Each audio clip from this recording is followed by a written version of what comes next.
नमस्कार मंडळी. घरोघरी मातीच्या चुली या मालिकेच्या आजच्या भागात आपल्याला असं पाहायला मिळालं की आता पोलीस घरी आलेले असतात आणि आता ते शर्वरीला पकडून घेऊन जाणार असतात.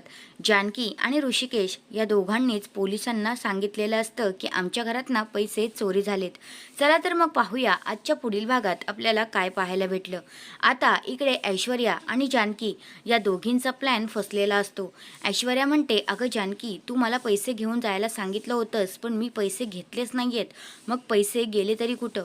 मग आता जानकीसुद्धा तोच विचार करते की पैसे नक्की गेलेत तरी कुठं, असं त्या दोघीजणी विचार करत असतात. जानकीला असं वाटतं की ते पैसे ऐश्वर्याने नेलेत, पण ऐश्वर्याने ते पैसे नेलेलेच नसतात आणि ऐश्वर्या आता इकडे जानकीला बोलून दाखवते.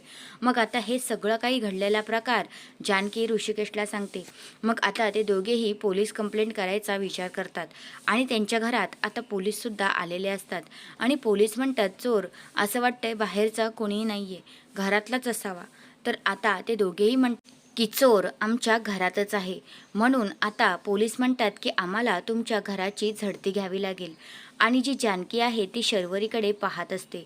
तुम्हाला काय वाटतंय, हे जानकीला इतकी शर्वरी साधीभोळी वाटते, ती खरंच साधीभोळी असेल का तिने वेगळाच काहीतरी प्लॅन केला असेल? तुमचं मत काय आहे ते कमेंट करून नक्कीच सांगा. धन्यवाद.